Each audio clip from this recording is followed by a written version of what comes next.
All right, welcome back, everybody, for another session of Relationship Wednesday. Again, I got my brother Mike here to continue this conversation on how to deal with unforgiveness.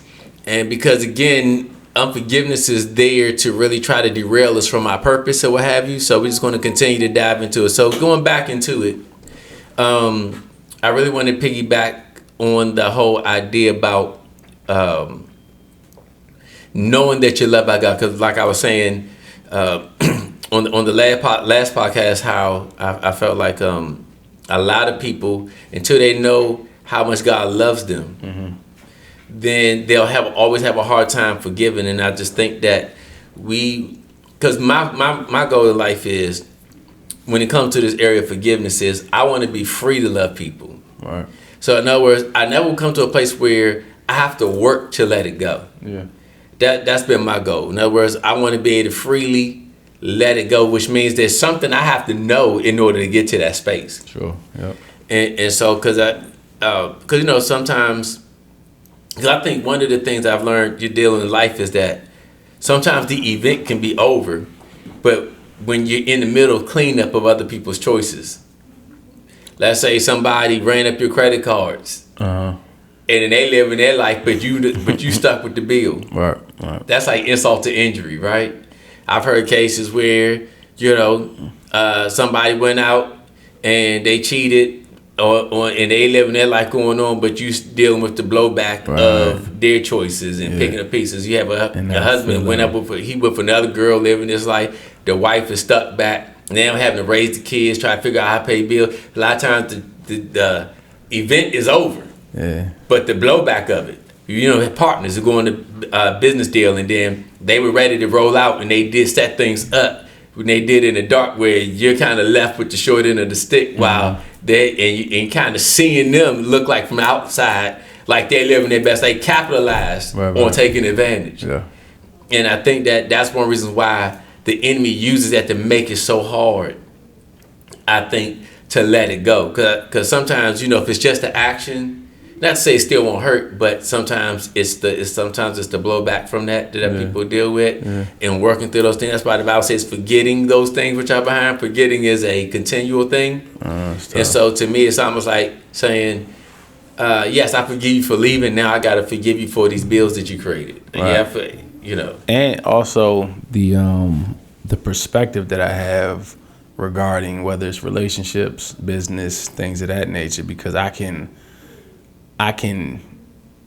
let's say I am backstabbed or done wrong. Now people can deal with like, all right, well, what's wrong with me? Or why does this keep happening to me? Or like, am I not good enough? So now it's all these things that come in when something bad goes wrong, that if I'm not careful, I can allow it to change how I see myself. And then now, if I allow the event to determine how I see myself or how I see God, then now I'm stuck in the event. You know what I'm saying? Yes. Especially from, I had to go through this because, God is trying to teach me something. You know what I mean? So if I got the wrong theology of God, then that theology gets tied up into the event, and then now I'm thinking this happened because God wanted me to learn something, and now everything that happened is because. So it's like knowing that. And I think that is the forgetting part, because you know how the world goes. Like, I forgive, but I don't forget. Right. Yeah. Right. You know what I'm saying? Like, you can hurt me. I forgive you, but I'll never forget about what you did. Which means. And so what exactly does that mean? Like, what's your interpretation? Because I hear that, like, I'm a my thing, definition guy. I like to know what that means. If like. The whole story, or however people put it, like, all right, you jump over a fence, dog bites you. Cool. I know the nature of the dog. If I jump over the fence second time, dog bite me. All right, cool. The dog might not be a mean dog, but when I jump over the fence, it bit me. So now I know who you are now, so I'm going to treat you as such. I forgive you for biting me, but I can't get too close to you anymore, because I know if I do, what'll happen. So I personally, maybe I need help with this, because I be like, I do forgive, but I still have to set boundaries, because it's very hard to forget. Like, say somebody walk up on you, smack you in the face. Right. And you be like, I smack you back. But like afterwards, all right, I do forgive you. But I know when you when you drunk, I can't really be around you because you don't know how to control yourself, right? So the not forgetting can kind of be like, it kind of can be a shield, if you will. Be like, I don't forget because I gotta know how to protect myself and the people around me. So that's how I look at it. Like, forget but don't forget. I think so. To me, what I'm hearing is that we need to learn the difference between forgiveness and trust. All right, break it down. We're going. This is like our conversations after church. Go ahead. Yeah. Go ahead. Dive on there. So, a chair. If you let's just use a chair for example. If you sit in the chair and the chair breaks down on you and you fall down, let's say you end up hurting your back or something as a result of it. Yep. I'm not gonna harbor any unforgiveness towards the chair because I know that it wasn't personal in a sense, so I can let it go. Okay. Right? Okay. But let's say somebody comes in and they screw it, put it back together, tighten it up and everything. So, well, what I'm going to do is, hopefully y'all can see me, but if the chair lets me down, like, man, the chair's good. Okay, let me make sure. Yeah. In other words, I ain't mad at you, but can I lean on you again? Trust. Tough. Do you have the character that can hold me this time, or is your character gonna let me down like you did last time? Yeah. So the forgiving 70 times, right? The 70 time is to build the trust. No. So the forgiveness is I don't take it personal. In other words, I'm not mad at you, but the thing is that it's almost like saying, I'm going to judge your character and treat you as such as if justified, just as if you never did it. Yeah. So in other words, it's more like saying that I've assessed your character. This is where you are. I'm not mad at you for it. Now I just have more wisdom on how to dictate it, but I'm not going to have any resentment towards you. I'm not going to hold you to what you did. Right, knowing that this is where your character is right now. So in other words, I was in the dark with your character before. Right. So now that I'm aware, okay, I'm not going to hold any resentment there. Do you set boundaries though? That's part of well, we all do. Right. In other words, we why do we lock our doors at night? That's a boundary. Right. But what I'm saying is the forgetting part. Like, are we forgetting or are we setting boundaries because we know now? Right, that's what I mean. But that's the whole thing. Yeah. It's not about forgetting. It's about purpose. Okay. So in other words, I'm not going to okay, so this is a good question, and so this will help a lot of people, hopefully. Yeah, just try and, bring it to the practical. Yeah, right, that's good, right, yeah. So that's why I haven't done this teaching in a long time where walls don't work. There's a difference between a wall boundary and a fence boundary. Sure, yeah. See, because walls say nobody gets in, but everybody stays out. That's where we begin to find that it's a boundary, but I'm isolated. Right. A fence says I have a boundary, but I'm better at picking and choosing who gets in and who doesn't. Okay. So now what happens is that a lot of times when we don't forget, we set up walls. Okay, I like it. But it's not about forgetting. But when I do forget, and it's like I didn't forget, but what I'm doing is I'm restructuring for purpose, not structuring around hurt. Go ahead, restructuring for purpose. Go ahead. So in other words, a lot of times, a wall is to make sure I don't get hurt again. Yep. Okay. A boundary is I'm building a structure for tomorrow. Okay. And how I'm working my life. Right. But a lot of times we build walls, not fences. Because we forgive but don't forget. When I do premarital counseling, whatever, there's always going to be boundaries. When you get married, we're already going to set up boundaries. But we're not working from hurt. Right. I'm setting up a new structure for something new to live. To hold something new. Something new. Yeah. A wall is I'm just trying to protect and make sure that the old thing don't happen to me again. Yeah, and that's what a lot of people are, because the effect of the pain might have been so Like, it might have hurt so bad that I don't want to go down that route again. Exactly. And so they create walls while they're living life. So now they've built structures on, making sure that they don't relive yesterday. And therefore they end up sometimes finding themselves isolated and lonely while they have people. Or then they keep, sometimes it may even happen again because the structure they built. Because what you focus on, you attract anyway. So Yes, if I'm sir. focusing so much on not letting this thing happen, I actually attract the thing, Job, the thing I fear. Exactly. Most. That's right. And that's what walls do. Yeah, sure. But the fence is not about, protecting around pain. It's about protecting purpose. But go there though. What do you mean by that? So Protecting purpose. okay, so I'm gonna use working out. Just trying to come up with some illustration off of my head here. So, there's a difference between being injured, and I know you understand as a football player. There's a difference between injured or good pain, a burn, muscle burn, Don't be building. soft. Yeah, gotcha. Right? So on each one, when you're injured, there's a different set of rules you go into. In other words, I'm training to protect the injury. But when I'm healed, there's a certain type of way I train different because it's about building the muscle. Okay. The intent and the focus is different. Right. A lot of times we go into relationships about protecting our pain versus actually building a structure for tomorrow. The purpose of the relationship. Yeah. Like the purpose of this training, I've been through workouts where I injured myself pretty good, and I couldn't really train like I should. So I'm actually in there, training through the injury and trying to pretty much train just to get through the workout. Yeah. Where there's other days when I'm good, I ain't training to navigate no injury. Right. I'm training to basically build muscle or whatever I'm doing, like the focus and so there's different set of rules I'm using. So these are called like the boundaries. For example, now I can do, a certain amount of weight, I can lift so many amount of reps, all that. But my boundaries change if I'm injured. Because now I'm training around the injury, not around the muscle. Okay.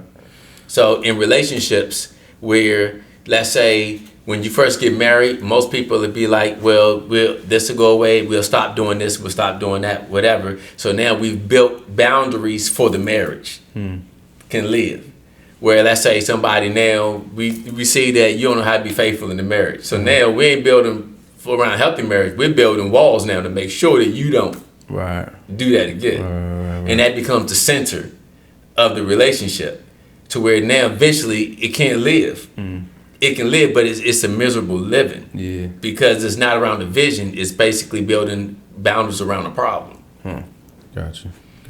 So a lot of times that's what we do. To me, it's almost like, remember, it was like what happened with Jalen Rose, the basketball player, where he hurt his ACL so many times to the point where it seemed like it just became a cycle. Like, dude, it's like you go, and then you could tell eventually, you could just see it from the screen. You're like, I'm on Derrick Rose. Derrick Rose. Derrick Rose, yes. I'm sorry, not Jalen. Apologize. Excuse me. Derrick Rose. Yeah. So where you could see where he was playing. I like that. That's good. Yeah. But he was playing like he was expecting. And he didn't want to get hurt again. Yes. He couldn't really play to his full potential because he's trying to not re-injure himself. Yes. And it's like it happened to a lot of players. I mean, in the football game. You saying that they get up, they play to win. That's how they got up. But once they up now, they said, let's just not lose the game. It's like that mental switch. And then it changed the way you strategize. And then now you end up losing it while the other team stay, we down, but we still playing to win. Y'all shift gears and play not to lose. Yeah. So you don't want to lose, but it's like you still want to win, but you set it to not to lose. Which is how you lose because that's how you set it. Yes. Gotcha. And that's how we set our walls up versus a wall versus a boundary. Yeah. A fence boundary. I like how you did that.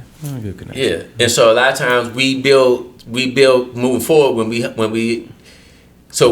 that's what unforgiveness does. It'll say, I'm going to do the right things, but I'm going to build to not get hurt, to not feel this again, to not that happen. Whereas when God says, give that over to me and let's learn how to properly diagnose things. Like in other words, saying learn how to discern character. See, a lot of times, because we're poor discerning character, instead of learning how to discern character, because again, when you are starting a business, like, we used to play pickup basketball, whatever, right? So we do it all the time. In other words, yes, I want you on my team. No, I don't want. In other words, I've already seen enough in your character to where I want you to be a part of my team. Right. As an owner, CEO of a company, we're always discerning character. I mean, it's just saying it just comes with the territory. Yeah, that's good. Right. So it's just, am I just discerning it from a future mindset, or am I discerning it from a hurt mindset? That's the difference. And see, that's what unforgiveness is. It's almost like saying, yes, I want to help the relationship, but I'm going to go into it to make sure nobody never hurts me again. Right. Versus where somebody else is saying, I'm be better discerning character, where I know now who to put on my team for us to get to our goal. What's crazy is that once you get to a place where you're no longer putting up the walls, right? The 4 agreements, it talks about, like you said, you don't take things personal. So like, if something were to happen, if something outside of your discernment, and let's say there is someone who may have caused you pain or what have you, you understand, like, this is the best that they could do where they were. Right. And so now I don't take it personal, because it's not the person that I should be upset with. It's just I've dealt with somebody on a level of which couldn't handle the situation, so they acted out of where they were. Right. You know what I'm saying? So now that I know that, cool. And that allows you to give grace, because it's like, okay, they didn't even know no better. Right. You know what I'm saying? And then, not saying that. Right. And then we understand Jesus meant, he said, where they know not what they do. When you read the text, it said clearly, they said they had meetings on how to get him on the cross. Yeah. But then Jesus says, forgive them for they know not what they. What are you talking about? What do you mean they ain't know what they did? It clearly says they had meetings, planning meetings, and discussing, and backhanded, room discussions on how they were plotting to get you on their cross. Right. But Father, forgive them for. Okay, what do you know? What am I missing? Right. See, that's the thing. He understood they were working from a certain level of not knowing what was really going on. Yeah.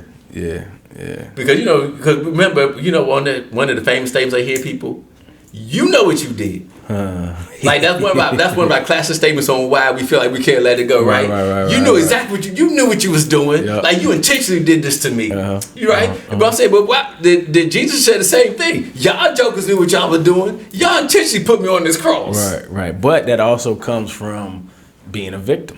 Yes. So if I feel as though I am the victim, then I'm going to approach it with a victim mindset. Like, you did this to me, when you know that you can't, nobody did this to me. Like you said, I got the power to take you out. And he was like, well, nobody, like, I got to lay my life down. Right. You know what I'm saying? So when I know that the authority lies here within me, then whatever you did, I can't even be mad at you, because the only way I can be mad is you if I give you that power. Right. You know what I'm saying? But coming from a space of just knowing that, we're not victims, we're victorious. So the things that, and then I get down with Miles Monroe, right? And I was actually listening to him this morning, and even though we may make, certain decisions that may not be the best decisions, right? God, he's so graceful that even though those decisions that we've made might have put us in a situation,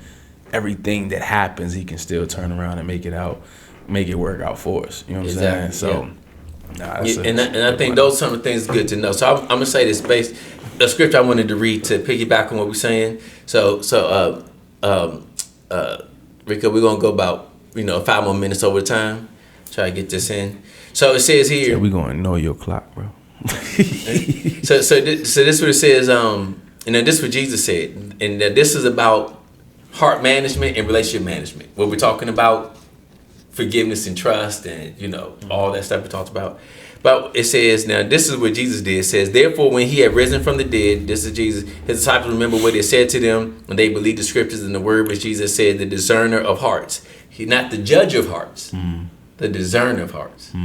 That's the difference. See, I can know where you are without casting you as out as a bad person. Yeah, that's good. Yeah. So in other words, it's like to me when we take people to the gym, we used to train people. In other words, I got to discern where your fitness level is. I'm not judging you for your fitness, but I have to discern where it is. Why? So I know how to deal with you. Tough. Yeah. Because I've now discerned where you are. Right. You know what I'm saying? Right. So in other words, I've discerned where your faith level is. So now I understand how you're going to go about stuff now. You know what I'm saying? So I'm not judging you because everybody's on their own journey. But because now I understand where you are, I have to know how to deal with you accordingly without resentment, because I understand just where you are. To me, it's almost like now you in the gym, now I'm mad at you because you ain't as strong as me. Weight, right. That's judging. You know what I'm saying? It's like, how dare you come in here only lifted 5 pounds? Like, if you would come to me, man, you should have came better than that. You know what I'm saying? It's like now I'm no longer discerning, I'm judging. Yeah. That's sweet. That's right. Sweet. Gotcha. He says, now when he was in Jerusalem at the Passover during the feast, many believed in his name when they saw the signs in which he did. But Jesus did not commit himself to them because he knew all men.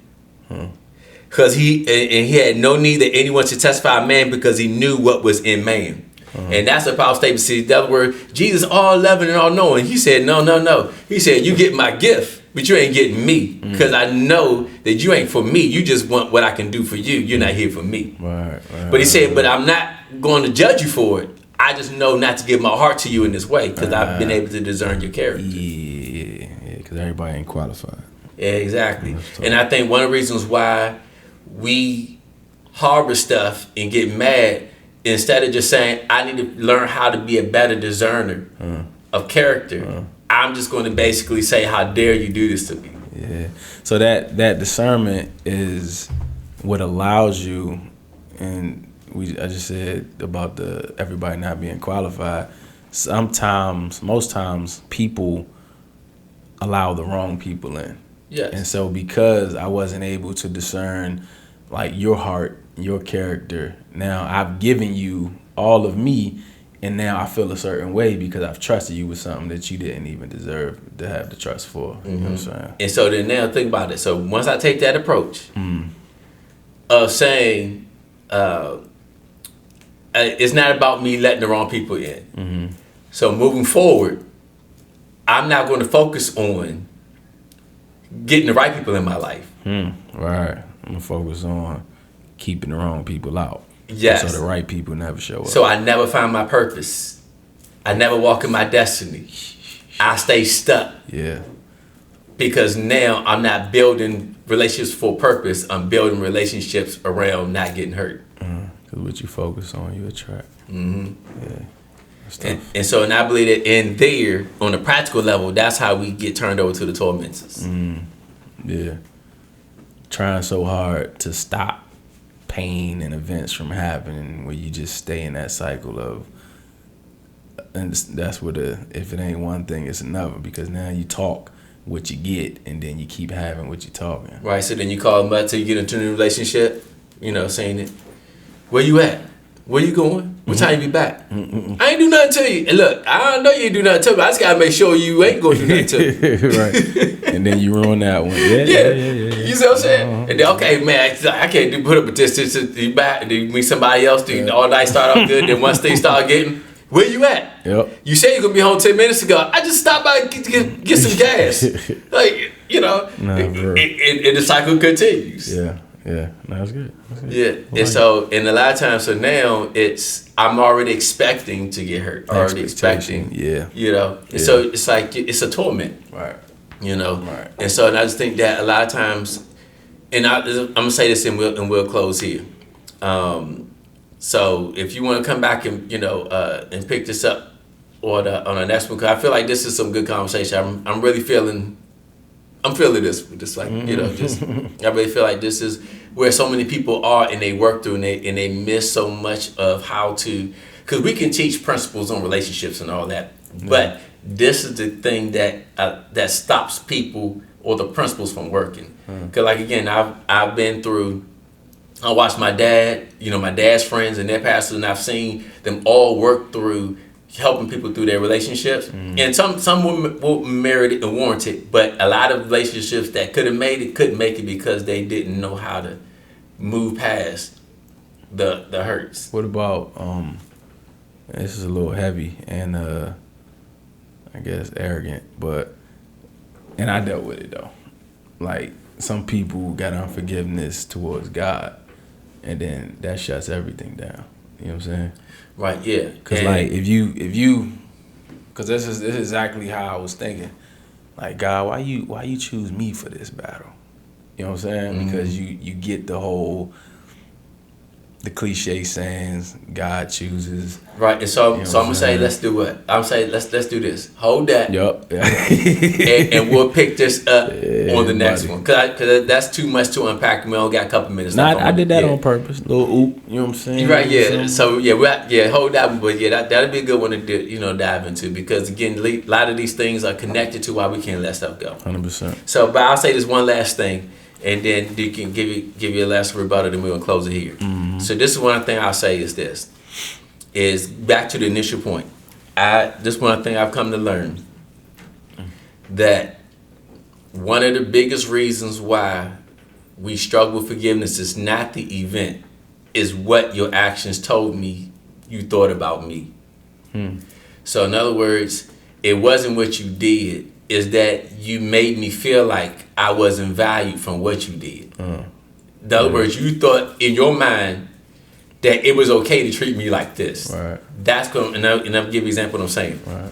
And because I see it, I don't know how many people. I know there's at least over 1 billion people on the earth. People Right. getting it in all the time. Babies are born every day. Right.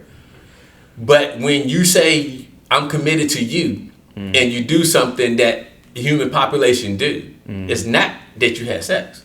Yeah. It's that you decided to do it outside of a commitment. Right.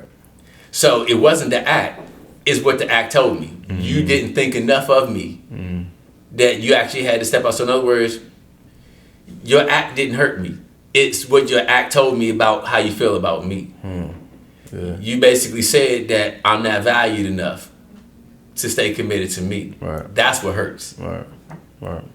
And so what I'm saying is this, that I think that until we really truly know our value from God, it is hard to let that stuff go when somebody has communicated that in my mind that you didn't value me the way I felt like I should have been valued. Yeah. And I think there's nobody that can pay that debt. I believe the only person that can tell you that you're valued on the level that you need to know, to the point where I can not hold that, Right. is you finally getting your value from God, not from people. Because I think that's one reason why we stay stuck, because somewhere I may not even realize I did that I still chose you. In other words, I'm not saying what you did didn't hurt, Yeah. but I can let it go. I can process it, move past it, because I never tied my value to your behavior. Yeah. My value is tied to God. So I'm not saying it didn't hurt, but I can process it. It just won't become a wall. It becomes a fence. I can now begin to build on this for my purpose. It doesn't hinder it. Right. Because I now come to realize by God that God is the source of my identity and my value system, not man. Yeah. And a lot of people look to people to validate them as well, and the approval of people. So now if I'm searching for my validation and my value through people, and then it's the actual people who hurt me, now because I don't know that I'm valued, I feel as though whatever they label me as, that's what I am. You know what I'm saying? So pretty much like you said, once you know that your value comes from God, then what people do to you really, it doesn't matter. You know what I'm saying? Like it happened, right? But it doesn't change who I am, how I see myself. You know what I'm saying? And I think that's a struggle that a lot of people are dealing with. Yeah. Even like myself, I dealt with, looking to be validated from, my peers or my parents or like the closest people to you. Like, I just want you to, I want to know that you see greatness in me. That's right. But if I don't see greatness in me, can't nobody give me what I'm searching for. Right. You know what I'm Yeah. saying? Exactly. And I really going to say this to. I think this would be something we can unpack a little bit more. On top of really tying it back to the other point we say we got to unpack later about the unforgiveness towards God. I feel like they work hand in hand. And I say we can come back and we can unpack those two things, because I believe that we get into, I think it's going to help get to the root of like our God theology on some things, to where now I can properly better process, where things are no longer happening to me, I can see them now happening for me. Once you get there, it's a sweet spot. Yes, sir. So, all right, well, hopefully y'all enjoyed our conversation. This was I guess our what you want to call it, living room chat we just had. So hopefully y'all enjoyed it. Y'all got something out of it. Our round table chat. Yeah, round table chat. Yeah, there you go. And so so my prayer is that in our conversation that the Lord is maybe give you something that you can take away that can build your faith and help your heart heal and whatever you're going through. That's my prayer for you. But with that being said, God bless you. Stay blessed by the best. And we'll see you here next week. Big Dawg. Thank you for joining Pastor Wayne Powell Sr. for this edition of Relationship Wednesday. We hope you enjoyed this episode of After I Did. Let's keep the conversation going by leaving your questions and comments in the chat. We also invite you to like, share, and subscribe to this channel.